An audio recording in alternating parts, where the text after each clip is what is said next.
My dear friends, from the Bible diary, the quote is quote on 14th January, Wednesday. Be grateful for the lessons of yesterday and the blessings of today. So on this, I want to talk little message to you all. Be grateful for the lessons of yesterday. They shaped your strength, wisdom, and resilience.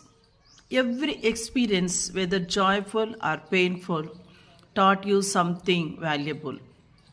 And be thankful for the blessings of today, both big and small, because today is a gift filled with new grace and fresh opportunities. And second one, here is the encouraging message to all of us. Yesterday may have tested you, but it also taught you. Today may not be perfect, but it is full of blessings waiting to be noticed. Gratitude turns past struggles into wisdom and present moments to joy. And third point, my dear friends, gentle daily reflection. The past is a teacher. The past is a teacher, not a burden. The present is a blessing, not a guarantee. Be grateful for what yesterday taught you and cherish what today has given you. A thankful heart brings peace to the soul. And fourthly, faith-based message, dear friends. Be grateful for the lessons of yesterday.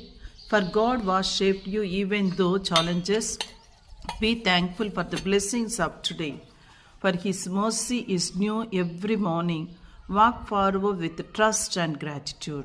And fifth point, my dear friends, short and daily quotes style. Yesterday taught you. Today blesses you. Gratitude keeps your heart at peace. My dear friends, yesterday taught you. Today blesses you. And gratitude keeps your heart at peace. Yesterday taught you. Today blesses you. Gratitude keeps your heart at peace. So, my dear friends, believe in yourself and having this, be grateful for the lessons of yesterday and the blessings of today. Let God may bless each one of us with this quote and grant us the serenity to be more stronger and listening to the God and moving with courage in every day to our lives. We may have more strength to carry out our mission on this earth by listening to the gospel message. Thank you.